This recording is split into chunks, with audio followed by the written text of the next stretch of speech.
It's a Mailbag Monday, and we're talking about Jaylen Brown's contract, of course, a trade idea, and people want to get personal. It's all right now on the Locked On Celtics podcast. Be ever ready. Recognize the city of champs. Boston, baby, we do what you can't. Locked on number 18, Tatum and Brown, J-team, step back. We gon' wet that and slay teams. Of course, the Celtics, who else could it be? Screaming like KG with the Larry O.B. Karalis above average, assessing the team status. Best daily pod, no cap, salary matching. Clutch like Bird the DJ, keep John on replay. Prime time, dapping up the truth on the sideline. Raining J's, how it started, raising banners, how we finished. Locked on Celtics pod, home of the winners. Big.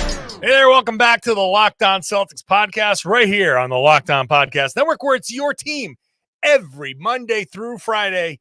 So make sure you have subscribed on your favorite podcasting app. You can also ring the bell on YouTube, watch the show, get into that comment section, join the conversation, and have some fun. I'm John Karalis. I used to play once upon a time. Now I cover the Celtics, for Boston Sports Journal. The whoops, if you heard me, if you're just listening on the audio, disregard. It's a video only. Oops, pressing the wrong button. I cover this team for Boston Sports Journal. Thank you, everybody, for making the show part of your daily routine. Very excited. Monday through Friday for the rest of the month, the next few weeks. And then August, things start to wind down. So we'll go to 3 days a week. But still, 3 days a week, 3 days of Celtics content a week, while you're probably getting 3 days a month from most other Celtics podcasts. I think it's a pretty good deal. Today, we're opening up the Mailbag Monday. Later on, in the third segment, people got all kinds of personal questions, which totally fine with for people that want to know a little bit more about me or whatever. Like, sure, no problem. I usually will get to those in a third segment. That's always fun. We'll get to some trade ideas in the second segment, but let's just kick it off with the Jaylen Brown contract. Right after I tell you that today's episode is brought to you by PrizePicks. First-time users get a 100% instant deposit match up to $100 with the promo code Locked On. That's PrizePicks.com, promo code Locked On. So Jaylen Brown still not under contract, not signed to an extension, I should say. He is under contract for next year. So there's still not, the level of consternation. It's not that bad. They've got time. So the question comes from Marcel, who says, I don't believe the JB extension is a slam dunk, and the Celtics should not let this drag out until October. What would your deadline on the JB extension talks be before you pivot to trading him? Look, I'm not trading him. I want this team to be Tatum, Brown, Porzingis for this upcoming season. Look, get the deal done. I'm not trying to trade him this season. It's just, to me, I'm not doing that. So I do think it's a slam dunk still. I think most of the other reporters, I think all of the other reporters, when you hear about the Jaylen Brown stuff, we're all making the same phone calls. We're all talking to the same people. And even if some of us may be talking to a couple extra people, the tenor of everybody's reporting is the same. It's a done deal in the big picture sense, but there are little things, as Zach Lowe put it, bells and whistles that they need to get done. And okay, I thought it was going to get done at Vegas at Summer League. He ends up having to go overseas for some union event. Okay. I'm still not worried about it. I don't think anybody's worried about it. So I'm not pivoting to trading him. I'm not letting this drag out to October. I think at some point in the next couple of weeks, whenever he gets back, the final touches will be put on this contract. And, look, there are trade kickers. And yes, he's making the max, but he's not going to make the max of like 35% of every year's salary cap. He makes the 35% of the first year salary cap, and then he gets 8% raises on top of that. So if the cap goes up 10%, then the max ends up being more than what he's getting. It's an unusual situation. Players don't usually have this kind of negotiation involved in the extension, because the salary cap doesn't always go up 8%, 10%. Usually goes up 5 or 6%. And if Jalen's getting 8% raises, then there's no need for a trade kicker because he's always going to be getting the max. But after year one, if this cap goes up 10% like it's expected to over the next, 4, 5, 6 years, then he won't be getting the absolute max that's available. And so I can explain this little bit of the CBA. I get traded. I've got a max contract, but I've got a 15% trade kicker in my deal. Well, if I'm getting 8% raises and the cap went up 6% that year, I can't get the trade kicker because you can't get paid more than the max of that season. But with Jaylen, 2 years from now, getting 8% raises, but the cap goes up 10%, the max for that season is going to be more than whatever Jalen's getting. So if he gets traded, he wants that trade kicker to be like, hey, give me that raise up to whatever the max is that year. And the Celtics probably would be pushing back on that and saying that makes you less tradable. But Jaylen and his agent are going to be looking at the writing on the wall. There's a possibility with Porzingis and with all this new CBA stuff that Jaylen could be on his way out during the course of that new contract. The Celtics keep saying we want him here for a long, long, long time. But if the situation is untenable financially and they decide Porzingis and Tatum are the best duo and Jalen's it's not going to fit, we got to trade him and try to turn him into a supporting cast or something, well, then they have to do that. And I think Jaylen and his agent understand that possibility. They also understand the possibility that they could ask for a trade. So some of these, bells and whistles are important. So that I can see taking time to, time to negotiate. Jose says, hey, John, I know you already done podcasts on this, but can you please explain the CBA like CBA for dummies? So hopefully that's part of what that last answer was.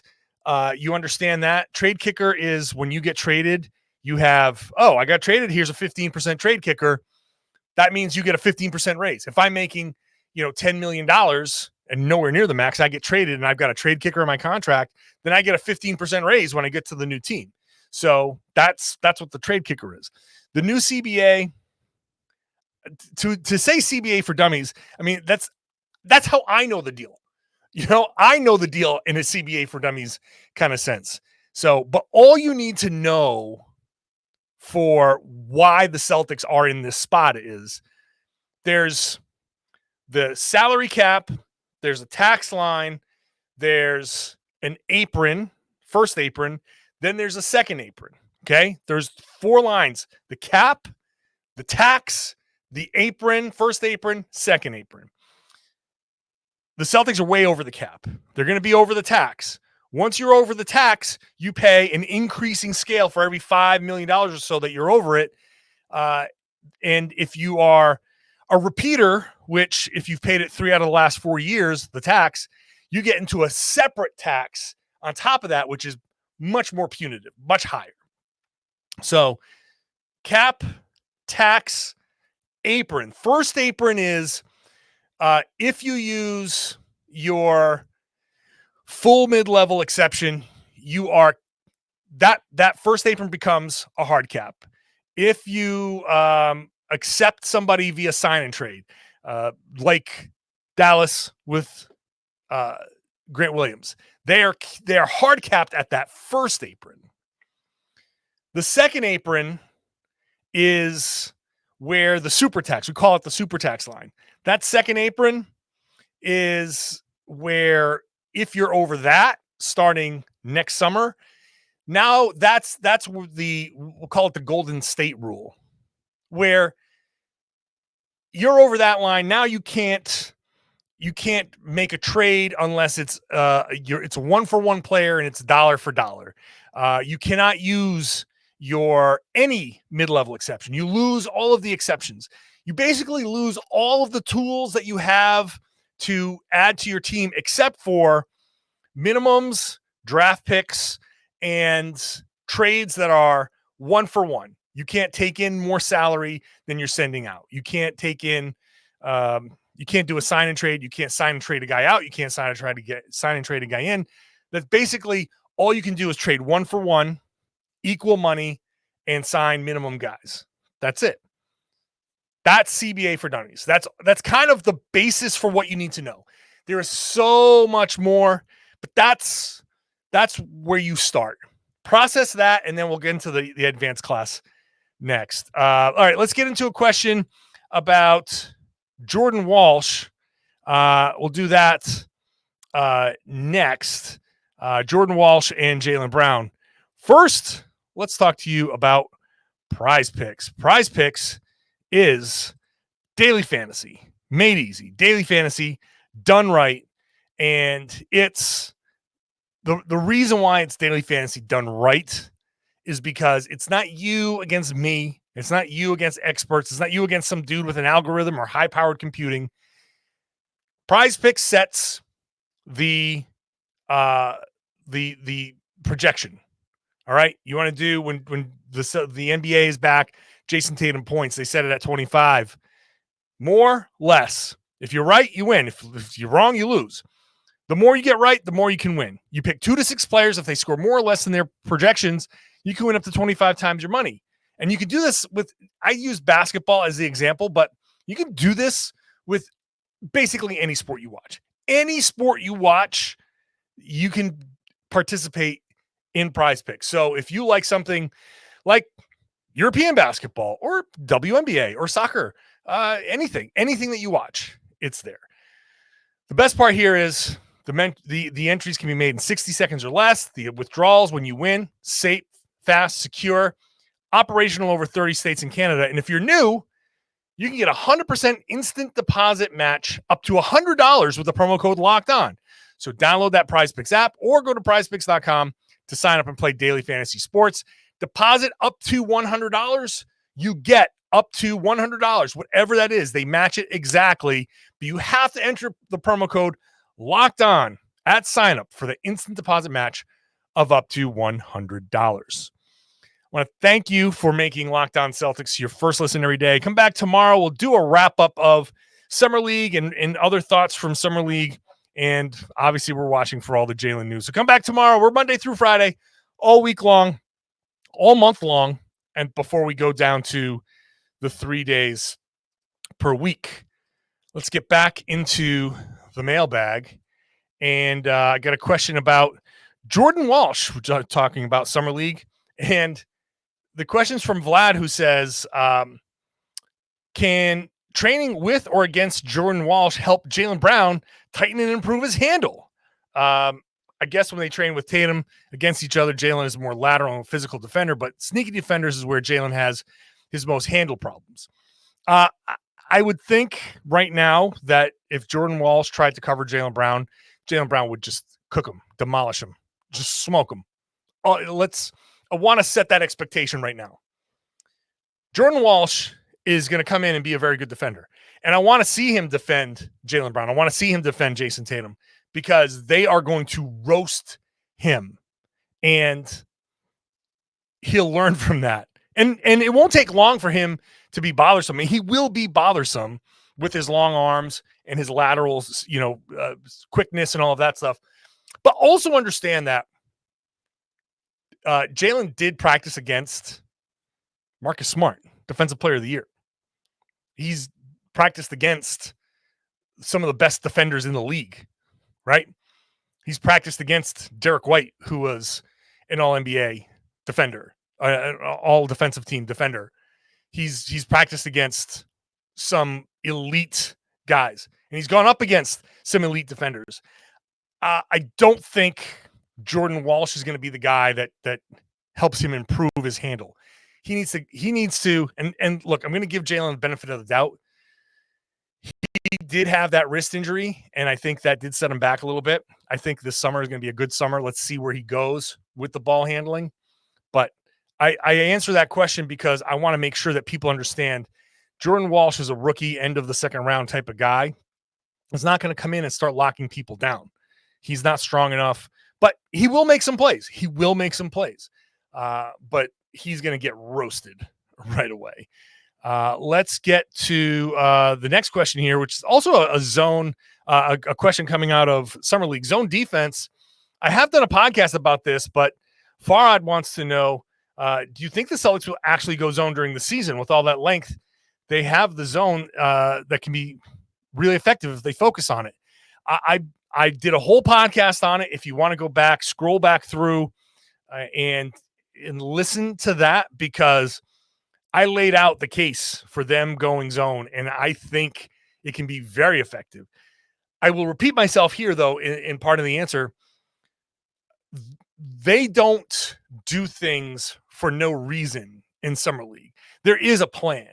And I don't think Tony Dobbins, who was an assistant coach, who was head coach in Summer League, I don't think he just said, hey, you know what? Let's try a zone because I like it. I think even if he did do that once, Joe Mazzulla's there, Brad Stevens is there. They're all there talking to one another.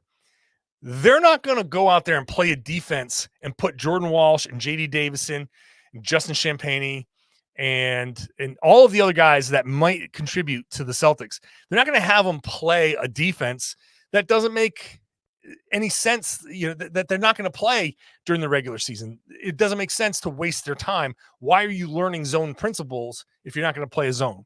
So I do think that they've tipped their hand and they are going to play more zone. And I just think it's a great idea. I think they need to. I think they've lost some versatility, and this is a way to kind of get, I've been calling it faux versatility, because it's essentially a switching defense without actually switching necessarily. You're playing a zone. So people will say switching defense looks a lot like zone, but you're not switching Al Horford onto a guard. Al Horford might cover a guard who goes through his area, but that guy gets passed off as soon as he's out of that area. So I think the zone can be extraordinarily effective. If I had to say the most exciting thing that's come out of Summer League, it's not even Jordan Walsh and his play has been really good. It's the zone defense, because I think that can be a very effective tool for the Celtics. They've got length all over the place. They've got good size. They've got good defenders. They can go super big with the zone. They can get creative with the zone. It can be a lot of fun. I think they can really ramp up their defense by going zone and playing it even when teams recognize that the zone is there. I think the Celtics can play it in a way where they can keep playing it even when the other team knows they're going zone. So listen to that last podcast, because I really get into why and how and all of that stuff. Let's get into Angelo, who asks, what do you think about the Celtics trading for Aaron Nesmith? Indy just gave a lot of money to Bruce Brown. Do you think Nesmith would be cheap? Could be that spark off the bench now. It's an interesting concept. I don't think it's in the books. I think he started a lot of games for them last year. I think they're going to try to continue his growth a little bit. He'd be an interesting guy to bring back, but I just don't think that's going to be where they go with it. I think at this point, they'll try to rely on Justin Champagnie if they need to go that deep with somebody off the bench. I like Aaron Nesmith. He I think had a decent season last year, but I don't think that he's going to come back and be an off the bench spark. I think he's staying in Indy. And Malachi wants to know, is there any way the Celtics can bring back Blake Griffin? He was also wondering the availability of Taco Fall. Taco Fall played on the Milwaukee Summer League team. He has the funkiest free throw I've ever seen now, where it kind of goes from his left hand to his right hand and immediately shoots. It looks like somebody threw a hot coal at him. But no, Taco's done in Boston. I mean, someone else suggested Bull. I mean, why not? Once you sign Porzingis, let's get Taco Fall and Bull. You want to play zone? I'll give you a zone. Al Horford and Robert Williams at the top. Porzingis, Bull, and Taco Fall across the back line. Go ahead, score on that lineup. That would be the most rim protectingest defense I've ever seen. It'd be the worst offense in the world. Al Horford would be your point guard, but man, what a defense. I think you'd see a final. If you played that team and simulated a game, the final score might be 4-2. But in the question about Blake Griffin, unfortunately, I just don't see it. I don't see that. They've got one spot left. I think they probably want to keep that open in case there is an unbalanced trade to be made. Because this is the final year where they can do a 2-for-1. And if there is a Brogdon plus picks deal to be made somewhere, you might have to take back 2 people. I think they want to keep that spot open. So I think they're at 14. So that just kind of shuts the door on the Blake Griffin thing, which is sad because I thought Blake Griffin was much better than I expected last season. And so, yeah, it's kind of a shame. I thought this was his best chance for a ring, and obviously we know how that went. When I come back, personal questions. People want to get personal. Talk about my hoop streams and my, how could I have done things differently to make it to the NBA? People want to ask me about my wife. Okay, sure. Let's get into that when I come back. I want to thank you for making Locked On Celtics your first listen every day. Check out the Locked On NBA podcast I host on Wednesdays with Jake Madison. Got the whole league covered. We're heading into the slowing down, so it's going to be a lot of fun conversation. We'll get creative on the Locked On NBA podcast, so make sure you're checking that out wherever you get your podcast. Again, check me out on Wednesdays there. All right, people, I encourage people, if you want to go to johnkaralis.com/mailbag and ask me personal questions, I when I get a couple, I will reserve them for the end of the show. So these are the personal questions. If people want to skip and say goodbye, all right, fine. You don't have to. I get all the basketball stuff out early. If you want to bail on me now, go ahead. You can bail on me now. Thank you. But if you want to have some fun and know a little bit more about me, stick around. So the first question comes from Caleb. Here's a fun, dumb one, he says. This is his actual question. If you were writing an email to the following Celtics based on your knowledge of their personalities and attitudes, how would you address the note? Brad versus Mr. Stevens versus Coach Stevens, Mike versus Mr. Zarin, or Joe versus Mr. Missoula versus Coach Missoula? All right, so I think the former player in me, whenever there's a coach, it's either I'll say coach, or I'll just use the first name. So if I'm ever, it's probably at this level, I probably would just use first names across the board. That's kind of how my relationship is with all these guys. I think everybody's relationship is like that. So if I'm addressing these guys and finally sending an email, it's Brad, Mike, Joe. I might occasionally, depending on my mood, depending on the situation, if Joe, it's probably going to be if he's on the court, right? If he's on the court and there's some basketball-ish kind of thing going on, I might be like, all right, coach, what do we got here? Or something like that. I do like to call coaches coach. I tend to reserve that for guys that there's a little bit of reverence. It's like if you watch The Bear, it's a yes chef. It's coach, and coach is a little sign of respect. So Greg Popovich, I would call coach. You know what I mean? The guys who have been there, done that, and deserve the respect. Like I would say that's the type of person I would definitely call coach. Because I don't know, because that's how I address coaches that I respect. All right. Jay asks, as a former basketball player who competed at a collegiate and professional level, I'm curious if there's anything you would have done differently to achieve your goal of making it to the NBA. Do players typically know early on if they have a shot at reaching the NBA despite their efforts in college or professional careers like yours?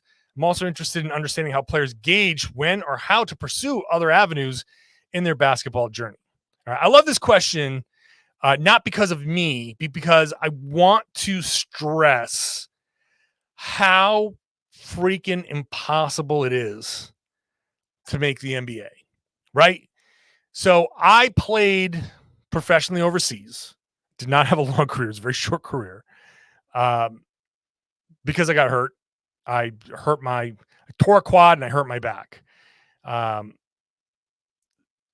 So I got to a level where I would say, I don't know, of all basketball players playing at the time, I was probably in the top single digit percent, top 10, somewhere in the top 10% of all basketball players in the world playing professionally. There's not many places you can go play professionally. So whatever number I was in there, and trust me, it was much closer to 10.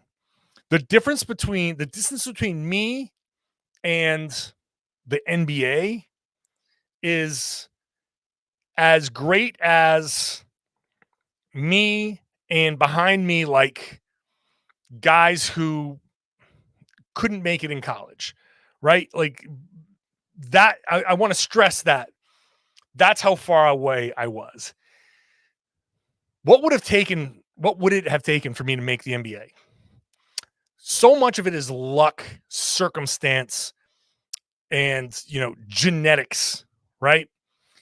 So I'm 6'5", but I was born in Pawtucket, Rhode Island, and I was born to Greek immigrants. And they had no idea, right? They had no idea, like, oh my God, this guy's tall. We should get him into basketball. Let's see what he can do. They had no idea, no frame of reference of like, well, he's not going to be a 7-footer because no one in our family is 7 feet, but he's tall. We should probably have him dribbling the basketball. No, because I was born in Pawtucket, Rhode Island, and I literally just had lunch with my old high school coach a few days ago. And he said, when I got there, the first thing they said was, well, we can't coach height. And I had height. I was 6'3" as a freshman in high school. But I was the worst basketball player in the world. I couldn't make a layup. I couldn't do a push-up. It was horrible, horrible. My freshman year, I was the worst. But they kept me because they wanted to work with me.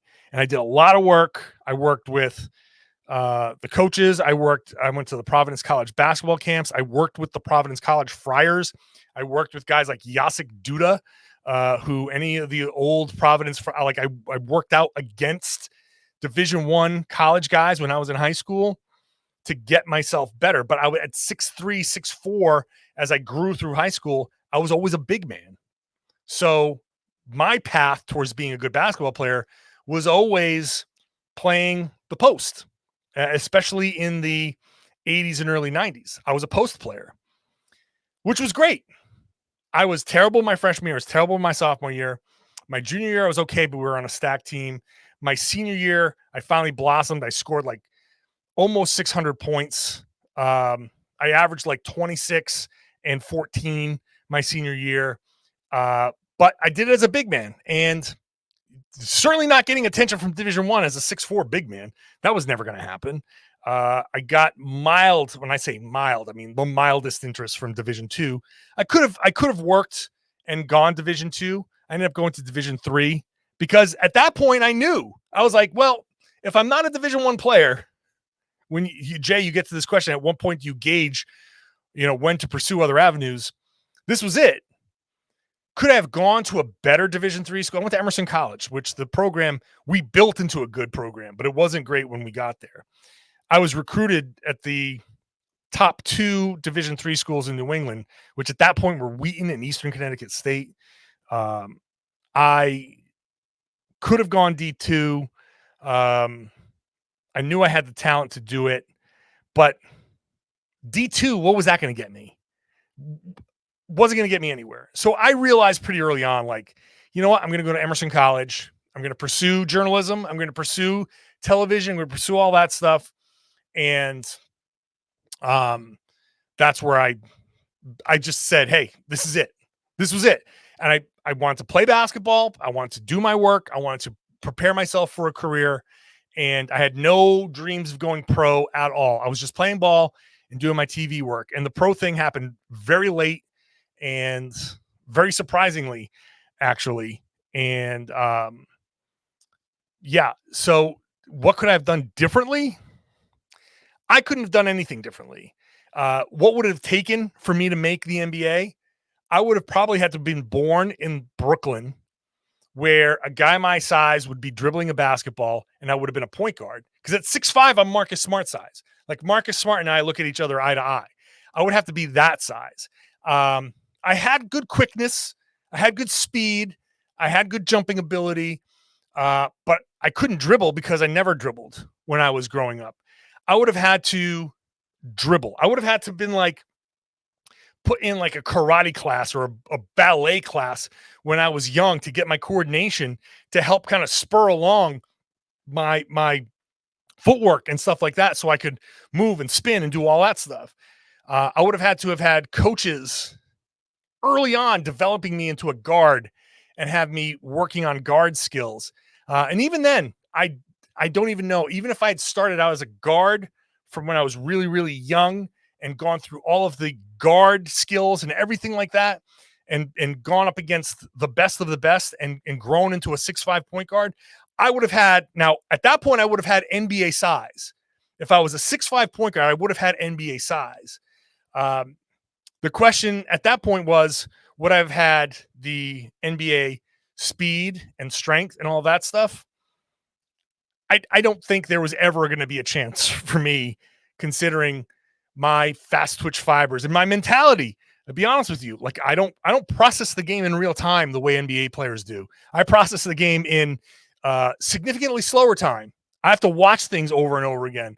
You know, maybe things would have been different, but I say all of this stuff like to highlight how different it would have had to be for me to even be in the mold of an NBA player. I would have had to completely reshape everything. The mentality, the situation, the competition, all of that stuff. And even then, who knows? Who knows? That would have been a better path. As a 6'5" point guard, I would have at least had some ability I would have been on somebody's radar. Because you say, okay, this dude's 6'5", he's a point guard. If I was any good at that in high school, even if I was a late bloomer, maybe somebody could say, okay, maybe I could have had an outside chance at a Derek White career where no one knows me, somebody gives me a chance and I could blossom. But I also got hurt. I didn't have the right training facilities. I didn't have the right, when I grew up, that's again, circumstances. I didn't have the right trainers. I didn't have any trainers in high school. I didn't have any trainers in college. My first 2 years in college, I was taping my own ankles. This was the early 90s. I didn't have those facilities. I didn't have the regimen. I didn't have anybody like going to lift at certain times and any of that stuff. It was a wild time for me, man. It was a wild west for me. But you have to have so many things go right for you. And even then, you might not even be in the mix. The NBA players are like top point something percent of the basketball world. Not even top 1%, top fraction of a percent. So you have to be real with yourself. And I think I was real with myself very early on. I'm lucky to have achieved a lot on a personal level, but yeah, it would have taken a completely different childhood. And even then, I would have at least had the size, the specs, but I don't even think I would have been close to any of the point guards that were at NBA. I would have been, maybe I could have topped out as a low-level Division I point guard if everything else broke right. That's about it. All right, let's finish this up. Philip says, congratulations. My interest in you makes me interested in knowing about your wife. Is she a Celtics fan? If so, would you ever consider having her on the show? I'm laughing because she would never want to be on the show. If not, can you tell us a little bit more about her and how you guys met? So, yes, I got married a week ago.